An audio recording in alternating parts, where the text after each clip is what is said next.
Este mensaje del Dr. John MacArthur ha sido adaptado y predicado para nuestra audiencia de habla hispana por el pastor Henry Tolopilo. Henry Tolopilo es pastor maestro del Ministerio Hispano de Grace Community Church. Si tienen sus Biblias, hermanos, vamos a abrirlas al capítulo 6 de Lucas, aunque vamos a estar examinando algunos pasajes en Juan también. Continuamos examinando este domingo la lista de apóstoles, las vidas de aquellos hombres que el Señor escogió para llevar a cabo su ministerio sobre la tierra una vez de que Él hubiera partido a la presencia de su Padre Celestial. Y vamos rápidamente en el capítulo 6 a leer el versículo 12 al 14, al 16, que dice así. Lucas 6, versículos del 12 al 16. Aconteció que en aquellos días Jesús salió al monte para orar y pasó toda la noche en oración. Qué interesante que el Señor, antes de escoger a los suyos, pasó toda la noche en oración. Cuando se hizo de día, llamó a sus discípulos y de ellos escogió a 12. El Señor tenía varios discípulos, muchos discípulos, y entre este gran número de discípulos escoge a 12, quienes nos dice Lucas, también llamó apóstoles. Simón, al cual también llamó Pedro, y a su hermano Andrés, a Jacobo y a Juan, a Felipe y Bartolomé, Mateo y Tomás, Jacobo, hijo de Alfeo, Simón, llamado Celote, a Judas, hijo de Jacobo, y a Judas Iscariote, que también llegó a ser el traidor. Estamos estudiando entonces esta vida de hombres comunes y corrientes que el Señor utilizó en una obra sumamente extraordinaria, como estamos viendo. Hemos estado subrayando una y otra vez la realidad bíblica que Dios siempre llama a su servicio, a personas comunes y corrientes. Y por supuesto, ningún grupo de personas ilustra esta realidad en una forma más vívida que este grupo de 12 apóstoles. Estos fueron los hombres que el Señor escogió para capacitar, ¿se acuerdan? Para que estuvieran con Él, Marcos 3, y después enviarlos a predicar en esa suprema tarea de la predicación del Evangelio. Es realmente sorprendente ver que el Señor no escogió de entre aquellos que le iba a enviar a alguien que viniera del ambiente religioso de la época. Ninguno de estos hombres formó parte del liderazgo o sistema religioso de Israel de ese tiempo. Ninguno de ellos, por ejemplo, fue un escriba, ninguno de ellos fue un fariseo, ninguno de ellos fue un sacerdote, un saduceo. En otras palabras, uno hubiera esperado que el Señor Jesús, el Mesías de Israel, el Hijo de Dios, hubiera escogido entre aquellos que Él iba a enviar a representarle a hombres con algún estudio teológico, alguna capacitación de tipo religiosa, pero no fue así. No fue así. Lo único que sabemos del trasfondo religioso de estos hombres es que, por supuesto, eran judíos. Estos apóstoles eran creyentes en Dios, estaban familiarizados con el Antiguo Testamento y, por supuesto, esperaban en el Mesías. El ambiente religioso de esa época, cuando el Señor Jesús está ministrando sobre la tierra, hemos visto, estaba completamente corrompido. Y en forma particular, sus líderes estaban corrompidos. La nación judía tenía un concepto de Dios y un concepto de la justicia de Dios absolutamente torcida y equivocada. Estaba leyendo en Romanos capítulo 10, donde el apóstol Pablo dice acerca de la nación de Israel lo siguiente, en el capítulo 10. En primer lugar dice, hermanos, mi deseo de corazón y mi oración es por Israel para su salvación. Obviamente Pablo estaba preocupado por su nación, por su pueblo. Porque yo doy testimonio de que tienen celo por Dios, pero no de acuerdo a un conocimiento pleno. eran celosos de Dios, tenían cierto conocimiento del Antiguo Testamento, la palabra de Dios, pero no era un conocimiento pleno. Y el versículo 3 dice, pues ignorando la justicia de Dios y procurando establecer su propia justicia, no se han sujetado a la justicia de Dios. Describe perfectamente el estado, la condición espiritual de Israel. No conocían la palabra de Dios, ni la justicia de Dios, ni lo que Dios quería enseñarles. Ellos creían que por el hecho de ser descendientes de Abraham, judíos de raza, ya eran hijos de Dios.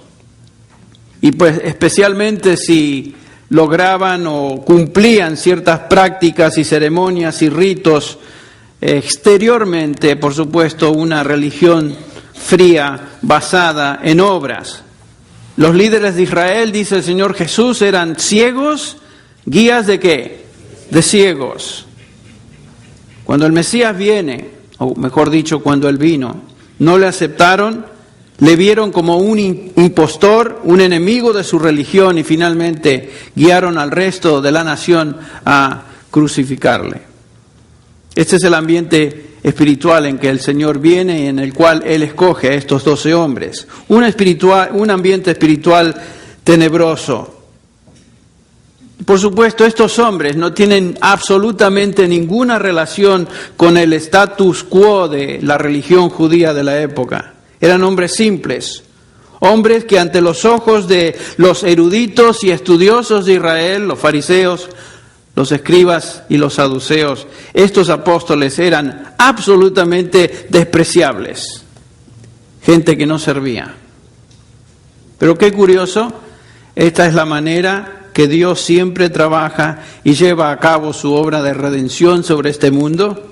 Él siempre escoge lo menospreciado del mundo, lo débil, ¿se acuerdan? Lo vil, lo que no es, dice Pablo, para deshacer lo que es. ¿Con qué propósito? Usando las palabras del apóstol Pablo también en 2 Corintios 3:5, cuando dice que no seamos suficientes en nosotros mismos como para pensar que algo viene de nosotros, sino que nuestra suficiencia proviene de Dios. Simplemente, según Pablo, somos vasijas o vasos en manos del alfarero. Y la vasija, un vaso, es simplemente eso, una vasija que cumple una función para la cual fue diseñada, para la cual fue creada. La gloria no es de la vasija, la gloria es de ¿quién? Del alfarero. La suficiencia es de él. Y aquí tenemos 12 hombres que el alfarero formó, capacitó para llevar a cabo la obra de fundamento en la proclamación del Evangelio. 12 hombres comunes y corrientes. Hemos visto a 6 de ellos, hoy nos vamos a concentrar en 2 más, Mateo y Tomás. En primer lugar, Mateo. ¿Quién era este Mateo, también llamado Leví? Mateo, el nombre Mateo era un común nombre en Israel. Mateo es conocido por ser el autor del Evangelio que lleva su nombre. Realmente de los Evangelios es un libro bastante extenso y podríamos llegar a concluir entonces que por esta razón tendríamos abundante información acerca de este Leví, de este Mateo. Pero no es así. La verdad es que conocemos muy poco acerca de Mateo. Algo que sí sabemos es que Mateo era un hombre humilde, era una persona sin pretensiones. En su Evangelio no menciona nada acerca de sí mismo, con la excepción de 2 cortas oraciones. Imagínense, escribe todo un libro, ni siquiera se menciona. Y lo menciona de esta manera en Mateo 9:9. Cuando Jesús se fue de allí, vio a un hombre llamado Mateo, sentado en la oficina de los tributos, y le dijo, sígueme. Y levantándose, le siguió. Es todo. Es todo lo que él dice acerca de sí. Mateo no estaba interesado que su persona fuera mencionada o de alguna manera él sobresaliera. Mateo era un hombre obviamente humilde. Qué distinto a tantas personas que de alguna manera quieren que se les note. Siempre quieren directa o indirectamente llamar la atención a sí mismos. No así Mateo. Esto es algo definitivamente que podemos aprender de este hombre. Un hombre escogido por el Señor como apóstol, sin embargo, un hombre sin ninguna pretensión.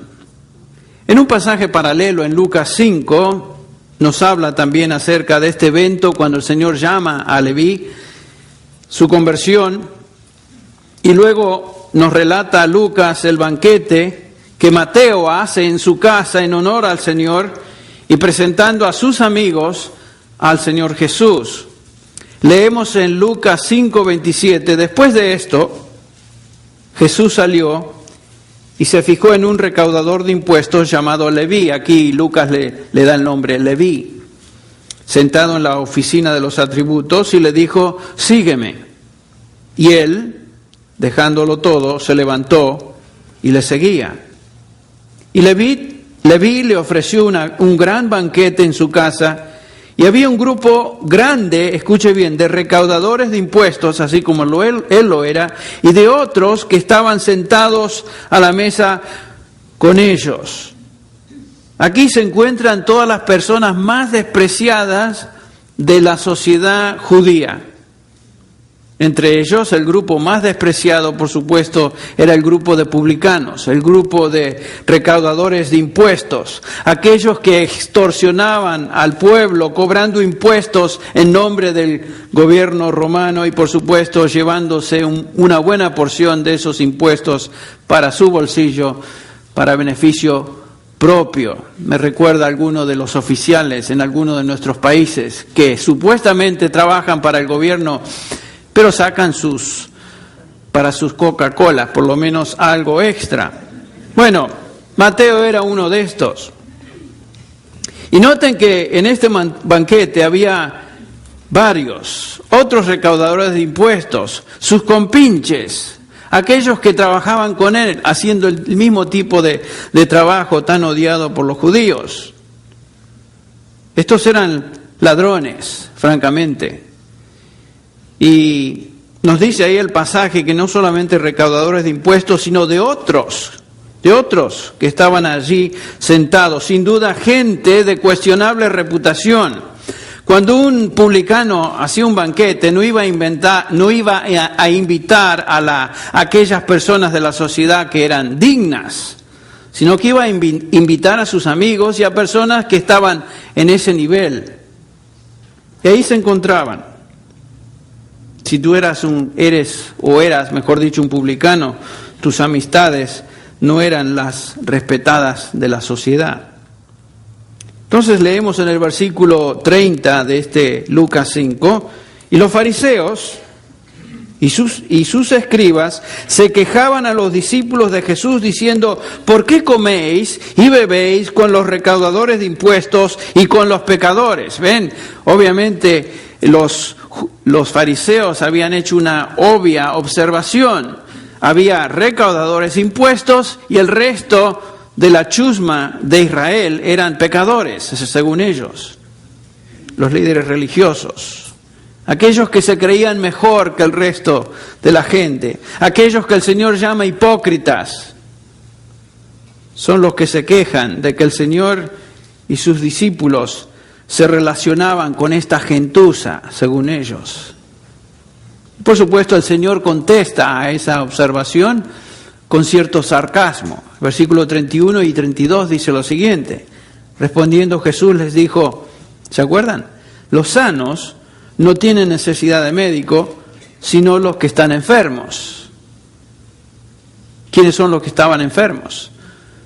Los pecadores. La gente con necesidad. Y después agrega esta otra frase, no he venido a llamar justos, otro tono sarcástico ahí, y se refiere a estos fariseos que se creían justos, no he venido a llamar justos, sino a pecadores al arrepentimiento.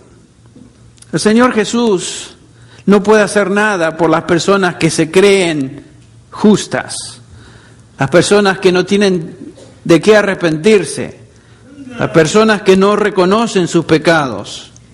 Aquellos que no admiten su enfermedad espiritual, que es el pecado. Y de hecho es una enfermedad mortal. La paga del pecado es muerte. Qué tremendo contraste entre estos fariseos y los publicanos. Aquellos que se creían sanos, pero no estaban sanos, estaban muertos en sus delitos y pecados, y aquellos que realmente no tenían para dónde ir, ya eran pecadores, todo el mundo lo sabía, y ellos definitivamente, en el caso de Leví, sin duda lo reconocían. El contraste que observamos en Lucas 18, cuando aquí tenemos dos personas, tenemos un fariseo que dice: te doy gracias, Señor, que no soy como el resto de los pecadores, no hago esto, no hago lo otro, doy mis ofrendas, vengo a la iglesia, traigo mi Biblia. Y al lado nos dice el Señor Jesús, había un publicano, uno como Leví, que simplemente ni siquiera quería levantar su rostro hacia el cielo, sino que se golpeaba el pecho diciendo: sé propicio a mí, ¿qué? Pecador. Cristo no vino a salvar, Cristo, mejor dicho, vino a salvar a los pecadores. Pero, por supuesto, uno tiene que reconocerse pecador y enfermo de muerte antes de que pueda experimentar la salvación en Cristo Jesús. Eso es lo que conocemos de Mateo. Leví.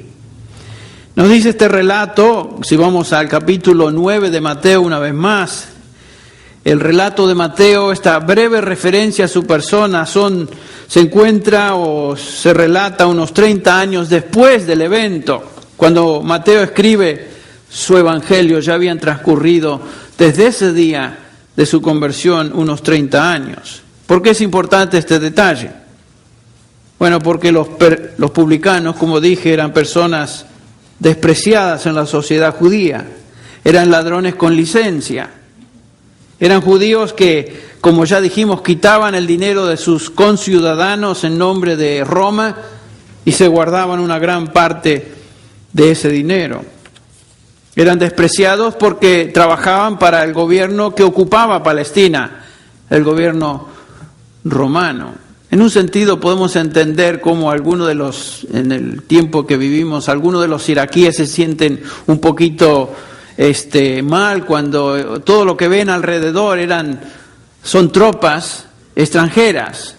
Bueno, hay una razón por eso, pero ese era tal vez el estado de ánimo de Israel. Estaban rodeados y no solamente rodeados, sino ocupados por un imperio extranjero, en este caso Roma. Y Mateo, como el resto de los publicanos, trabajaba justamente para Roma, extorsionando a sus compatriotas. Para Mateo, el ser escogido por el Señor Jesús para llevar a cabo la obra de apóstol, sin duda fue algo sumamente impactante, extraordinario. Él jamás se olvidó de eso, porque él mismo da testimonio que dejó todo y le siguió. Y acuérdense que cuando Mateo dejó su mesa de recoger tributos, sabía Mateo que jamás podría regresar a eso. Se acabó su profesión, se acabó su entrada. Desde ese día en adelante, Mateo seguiría al Señor. Perdió todo. Económicamente hablando, perdió todo. Y piensen en la reputación que estos tipos gozaban. ¿Dónde iba a conseguir trabajo? Pudiéramos concluir que Mateo, siendo un cobrador de impuestos, estaba solamente interesado en el dinero. Pudiéramos pensar que la religión para este hombre no era importante. ¿Por qué es entonces que abandonó su profesión y siguió al Señor? ¿Por qué es que dejó todo eso y siguió a Jesús? Tal vez la respuesta que podamos dar se encuentra en esto. Tal vez su conciencia le molestaba. Él era un judío, conocía el Antiguo Testamento. Sabemos esto, que conocía muy bien el Antiguo Testamento, porque de los 4 evangelios, su evangelio es el que contiene el mayor número de referencias a todo el Nuevo Testamento, la ley, los profetas y lo que se llama hagiographa, o sea, los escritos santos. La ley, los profetas y la hagiographa. Todo el Antiguo Testamento. Mateo conocía y entendía la profecía mesiánica. Y siendo publicano, es interesante este dato, los publicanos ni siquiera tenían la posibilidad de ir a la sinagoga, porque se les consideraba al nivel de idólatras. No podían entrar a una sinagoga. Entonces, ¿dónde aprendió Mateo el Antiguo Testamento? ¿Cómo es que era tan conocedor del Antiguo Testamento? Sin duda, era un estudioso de las Escrituras. Él, solo, personalmente. Mateo creía en Dios, conocía el Antiguo Testamento, y cuando Jesucristo, el Mesías, aparece en la escena, haciendo milagros, sanando enfermos, echando fuera a demonios, predicando el reino de Dios, Mateo inmediatamente conecta a Jesús con lo que él conocía del Antiguo Testamento. Este es el Mesías. Y le siguió. Dejó todo y le siguió. Sí, tenía una profesión despreciable, pero posiblemente una conciencia bastante tierna. Deja todo y sigue al Mesías. Bueno, esto es todo lo que sabemos de Mateo. Pero es suficiente para indicarnos una vez más que el Señor llama a los más indignos del mundo, ¿no es cierto?, para llevar a cabo su obra. Entre paréntesis, la tradición nos dice que Mateo fue quemado en vivo y así murió por su fe en el Mesías. Otro individuo en esta lista que notamos de apóstoles es Tomás. Tomás. Tal vez este individuo es uno de los más conocidos en el grupo, popularmente hablando. ¿Qué es lo primero que viene a su mente cuando recuerda o piensa en este hombre Tomás, en uno de los apóstoles? ¿Qué es lo primero que viene a su mente? La persona que dudaba, aquel que no quiso creer, el que dudaba, el que tenía falta de fe. Es interesante que a menudo escuchamos a la gente decir, yo soy como Tomás. ¿Qué quiere decir eso? Hasta que no vea, no creo. Se ha convertido en un personaje popular, este Tomás, por esa característica de él. Tal vez pudiéramos resumir su personalidad o decir que es justo pensar que Tomás fue un hombre con tendencia negativa. Tomás sí fue un pesimista, y lo vamos a observar. Tomás parece ser el tipo de persona que siempre ve el vaso medio vacío en lugar de ver ese vaso lleno por la mitad. A veces me identifico con Tomás en ese aspecto. Tomás tiende en general a ser pesimista, pensando que las cosas no van a salir bien. Pero como vamos a ver, hay más en la personalidad de Tomás que nos puede enseñar cosas positivas, cosas que podemos aprender y adoptar en nuestra vida también. Tomás se identifica en los evangelios como Tomás el Dídimo. ¿Qué quiere decir Dídimo? Gemelo. Aparentemente tenía un hermano gemelo. Su nombre aparece en Mateo, Marcos y Lucas, pero realmente su verdadera descripción, la verdadera descripción de su persona se puede observar mejor que en ningún otro lado en el Evangelio de Juan. Vamos al capítulo 11 de Juan por unos minutos. Capítulo 11 de Juan.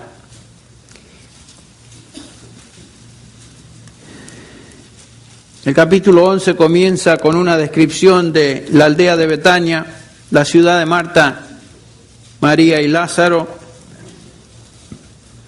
Jesús había desarrollado una amistad muy especial con este trío, estas dos hermanas y su hermano Lázaro. Era el hogar donde el Señor Jesús a menudo iba y se hospedaba en sus viajes. Tal vez antes de entrar al capítulo 11 tenemos que ver algo del trasfondo, qué estaba sucediendo cuando el capítulo 11 comienza. En el capítulo 10, versículo 22, nos dice que se celebraba en Jerusalén la fiesta de dedicación, era invierno, Y Jesús andaba en el templo por el pórtico de Salomón, y le rodearon los judíos y le dijeron: ¿hasta cuándo nos turbarás el alma? Si eres el Cristo, dínolos abiertamente. Jesús les respondió: os lo he dicho y no creéis. Las obras que yo hago en nombre de mi Padre, ellas dan testimonio de mí. Pero vosotros no creéis, porque no sois mis ovejas, como os he dicho. Entonces los judíos, el versículo 31, volvieron a tomar piedras para apedrearle. Jesús les respondió: muchas buenas obras os he demostrado o he mostrado de mi Padre. ¿Por cuál de ellas me apedreáis? Los judíos le respondieron diciendo: por buena obra no te apedreamos, sino por blasfemia, porque tú siendo hombre te haces Dios. ¿Entendieron bien esto acerca de Jesús? Jesús estaba afirmando ser Dios encarnado. Y otra vez más, el versículo 39 del capítulo 10 nos dice que procuraron otra vez prenderle, pero él se escapó de sus manos. No había llegado su hora todavía. Jesús sale de Jerusalén. En el versículo 40 del capítulo 10 nos dice que fue al otro lado del Jordán donde predicaba.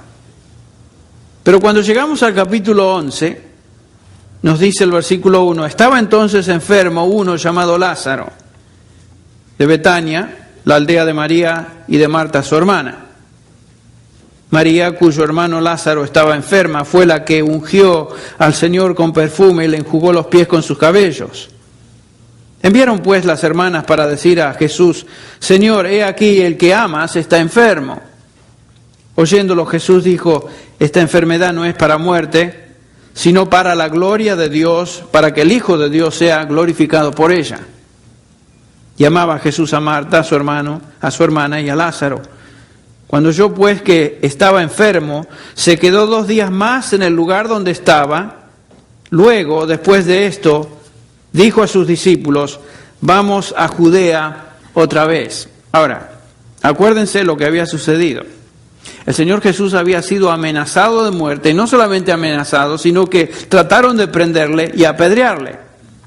Los discípulos fueron testigos de esto, estaban con el Señor. Entonces imagínense la reacción de estos cuando el Señor Jesús dice: vamos a Judea otra vez. Judea, Señor, te han tratado de matar en Judea. Por eso dice el versículo 8, los discípulos le dijeron: Rabí, hace poco que los judíos procuraban apedrearte y otra vez quieres ir allá. En otras palabras, ¿qué estás pensando, Señor? Vemos que los discípulos estaban preocupados. No queremos ir a Jerusalén. Si lo hacemos, estaban pensando, todos vamos a pagar el pato, todos vamos a caer en eso. Nos van a apedrear. Salimos de ese lugar casi sin vida. Y si vamos ahí, vamos a exponernos de nuevo a esta situación. La respuesta del Señor es interesante. En el versículo 9 dice: Jesús les respondió: ¿no hay 12 horas en el día? Si alguno anda de día no tropieza porque ve la luz de este mundo, pero si alguno anda de noche tropieza porque la luz no está en él. Los discípulos estaban diciendo: vamos a ir a ese lugar y no sabemos en qué lío nos meteremos, Señor. Posiblemente nos maten. Y el Señor les está diciendo: miren, yo no voy a hacer mi trabajo en la oscuridad, donde no sé lo que está sucediendo, yo estoy en control. Vine a hacer mi trabajo que el Padre me dio para hacer en la luz del día, mientras estoy acá. Y lo que voy a hacer es en la luz y cumplir el propósito de Dios para mí. Vamos.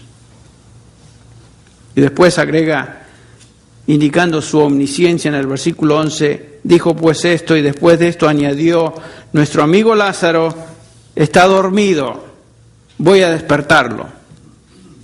Y estos, entendiendo otra vez literalmente, en lugar de tratar de discernir, los discípulos entonces dijeron: Señor, si se ha dormido, se va a recuperar. Por favor. A lo mejor está dormido porque se siente mal de la enfermedad. Hay que dejarlo descansar. Oremos por él. Se va a recuperar. No te preocupes, Señor. Nosotros nos quedamos acá. Deja que las cosas sucedan como van. Pero Jesús había hablado de la muerte de Lázaro, mas ellos creyeron que hablaba literalmente del sueño. Por eso Jesús, en el versículo 14, claramente les dice: Lázaro ha muerto. Y por causa de vosotros me alegro de no haber estado allí, para que creáis. Pero vamos a donde está Él. El Señor tenía su plan, tenía su propósito. ¿Qué quiso decir Jesús? Me alegro por causa de vosotros. Bueno, el Señor tenía una lección importantísima que enseñarles a ellos. Los discípulos no quieren ir. Ninguno de ellos quiere ir. Pero fíjense que Tomás, aquel que catalogamos de dudoso, dice lo siguiente, el versículo 16. Tomás, llamado el Dídimo, dijo entonces a sus condiscípulos, a los compañeros: vamos nosotros también para morir con él. Valiente el tipo, un tono valiente, pero de acuerdo a su personalidad negativa, Tomás sabía que si iban, se iba a acabar todo. Vamos, pero a morir.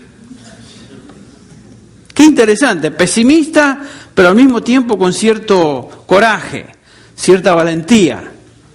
Vamos a morir. Un optimista hubiera dicho: vamos, este es el Mesías, este es el Señor, está en control de todo va a salir bien, muchachos, vamos con Él. No, pero Él dice: vamos y vamos a morir con Él. Este era Tomás. Él ya había dado por sentado que lo que les esperaba era una muerte segura. Pero también noten que aún en su pesimismo, este hombre estaba comprometido con el Señor Jesús y estaba listo a morir con Él. Y por supuesto, trata de animar a los demás a seguirle y ir juntos a morir con el Señor Jesús. Vamos, muchachos, y vamos a morir con Él. Es mejor estar con Él y morir con Él que quedarnos solos aquí. Ante la posibilidad, en su caso, la certeza de la muerte, Tomás estaba listo a morir con el Señor. Mejor era morir con Él que estar solo. En un sentido, tenemos que admirar su valentía, tenemos que admirar su actitud de compromiso con el Señor Jesús. Tomás amaba a su Señor.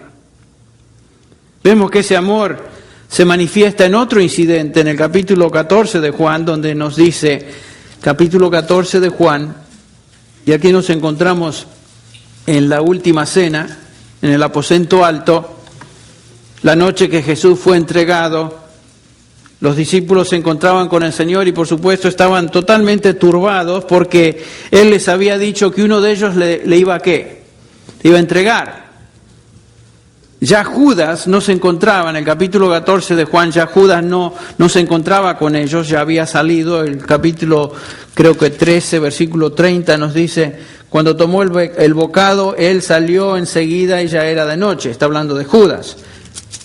Llegamos al capítulo 14 y el Señor está con estos discípulos, tristes, desanimados, no podían entender lo que el Señor había dicho, y el Señor se expresa con estas palabras: no se turbe vuestro corazón, ¿creéis en Dios? Creed también en mí. En la casa de mi Padre muchas moradas hay. Si así no fuera, yo os lo hubiera dicho. Voy pues a preparar lugar ¿para quién? Para vosotros. Y si me fuere y os prepararé lugar, vendré otra vez y os tomaré a mí mismo, para que donde yo estoy, vosotros también estéis. Y sabéis a dónde voy, y sabéis el camino. ¿Cuánto necesitaban esos discípulos en ese momento palabras de aliento de su Señor? Hay momentos, ¿no es cierto?, en nuestra vida, en nuestra experiencia como creyentes, que necesitamos una palabra de aliento especial de Dios. Las necesitamos. Y por supuesto, gracias a Dios, la palabra de Dios fue dada justamente entre varios propósitos, con el propósito de proveernos aliento.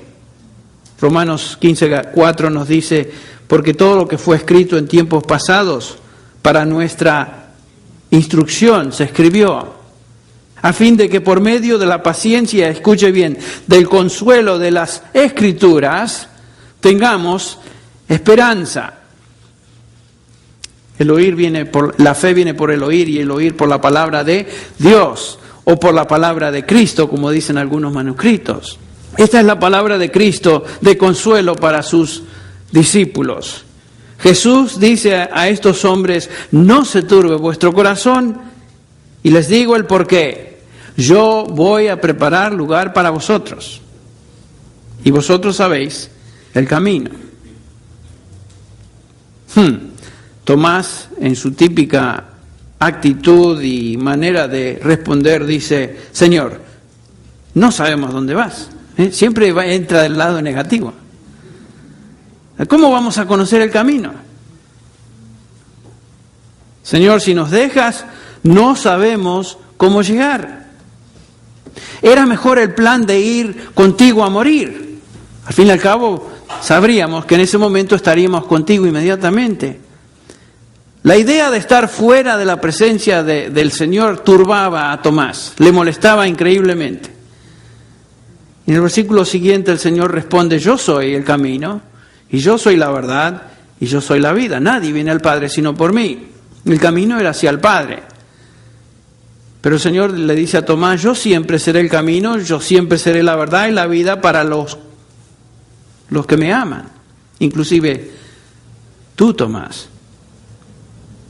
Bueno, lo peor que pudiera haber sucedido, sabemos el resto del relato, sucedió. Cristo murió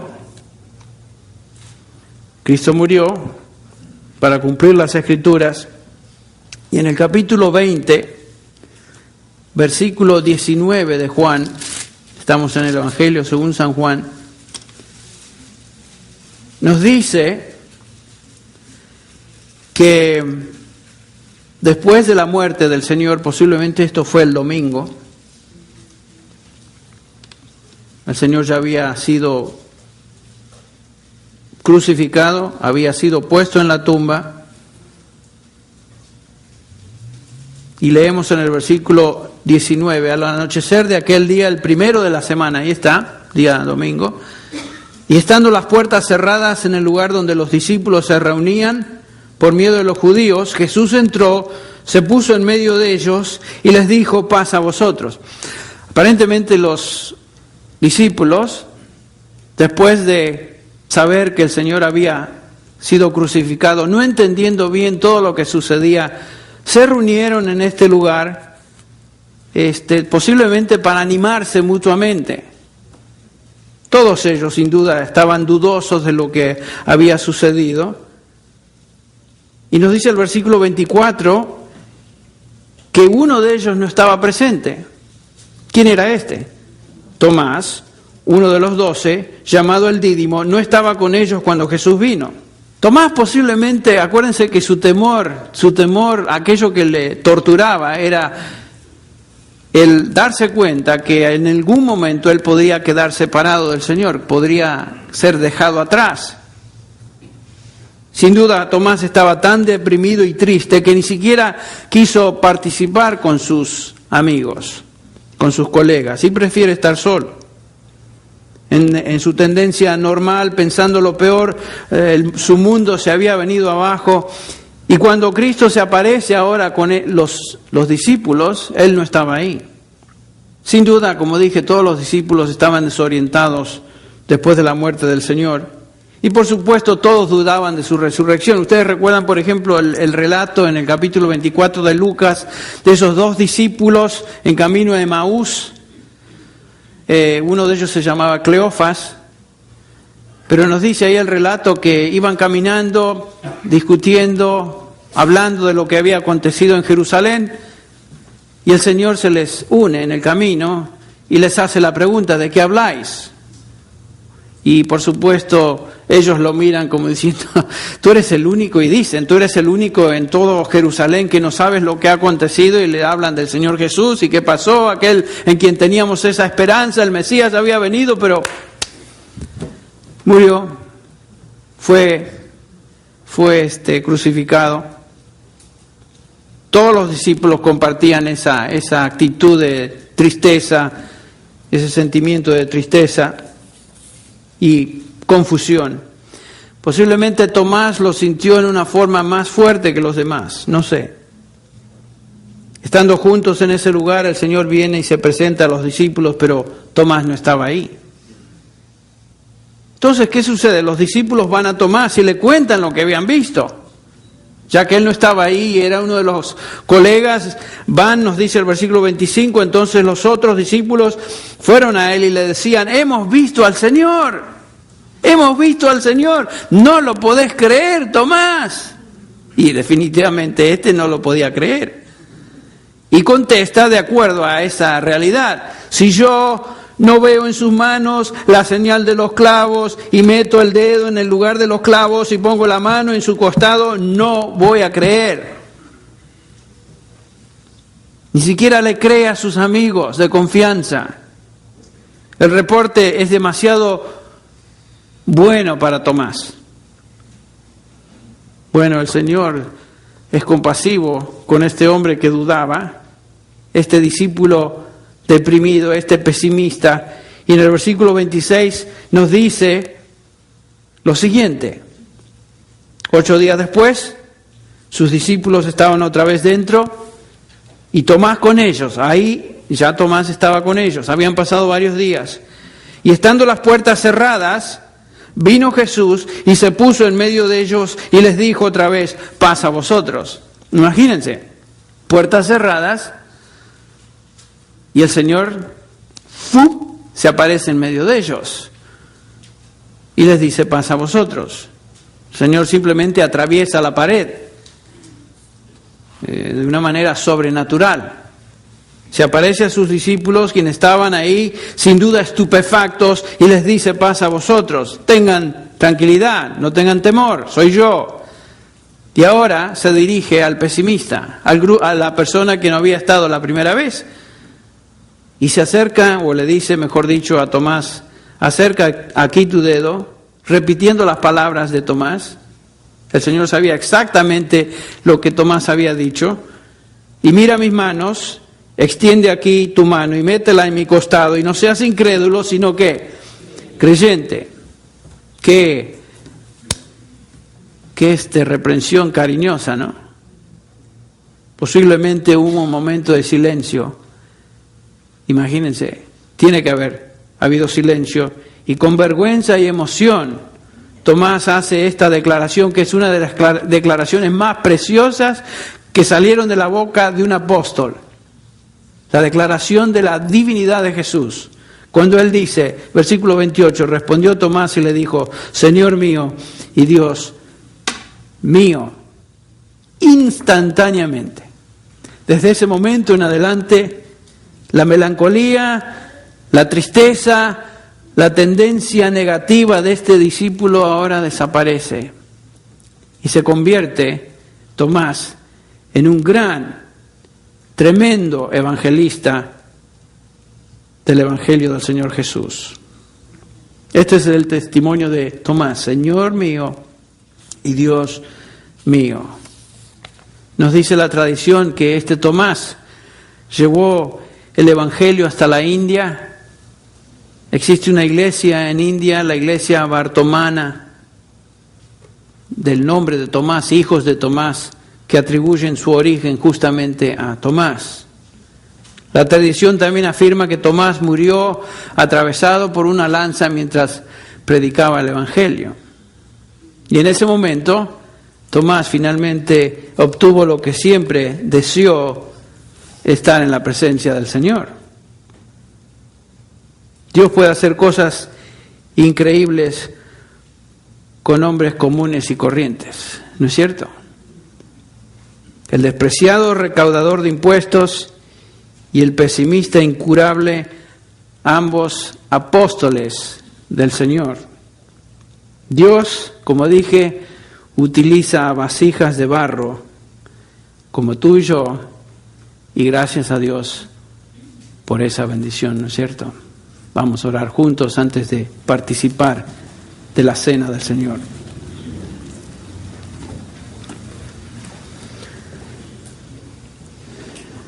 Padre Celestial, una vez más estamos agradecidos por el testimonio de otros 2 hombres escogidos por ti, apóstoles, para llevar a cabo esa obra de fundamento, el establecimiento del Evangelio sobre esta tierra.